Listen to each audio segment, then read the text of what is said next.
ఎప్పుడు ఏం చేయాలి అన్నటువంటిది ఆ యొక్క మనిషి స్వభావాన్ని బట్టి నిర్ణయించుకోవడం జరుగుతుంది. సో ఈ యొక్క సంవత్సర కాలం పాటు ఈ యొక్క సందర్భాన్ని బట్టి నేను రాజకీయాలకు దూరంగా ఉండాలని ఇప్పటి వరకు నిర్ణయించుకొని ఉన్నాను. అవసరం వస్తే ఆలోచిస్తాను. ఏ పార్టీలో చేరాలనేటటువంటి ఉద్దేశం ఈ రోజు కానీ రకరకాలుగా పేపర్లో మీరే రాశారు. నేనేదో బీజేపీలో చేరిపోతున్నానని, తెలుగుదేశం పార్టీలో చేరిపోతున్నానని, చంద్రబాబు నాయుడు గారితో చేతులు కలిపానని, పవన్ కళ్యాణ్ గారితో చేతులు కలిపానని.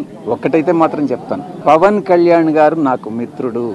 ఈ రోజు కాదు, ఒక 20 సంవత్సరాల నుంచి మా యొక్క స్నేహం వేరే, రాజకీయం వేరే.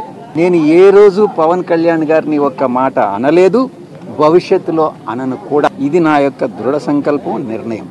ఇక రాజకీయ రంగ ప్రవేశం అన్నటువంటిది పరిస్థితులను బట్టి ఏ రకంగా నేను నిష్క్రమించానో అవసరమైతే తిరిగి రాజకీయాల్లోకి రావడానికి కూడా నేను సిద్ధం. బీజేపీ నుంచి కానీ, జనసేనలో కానీ, తెలుగుదేశం నుంచి కానీ, వైఎస్ఆర్సీపీ నుంచి కానీ, కాంగ్రెస్ నుంచి కానీ, కమ్యూనిస్టుల నుంచి కానీ నాకు ఎటువంటి ఆహ్వానము లేదు.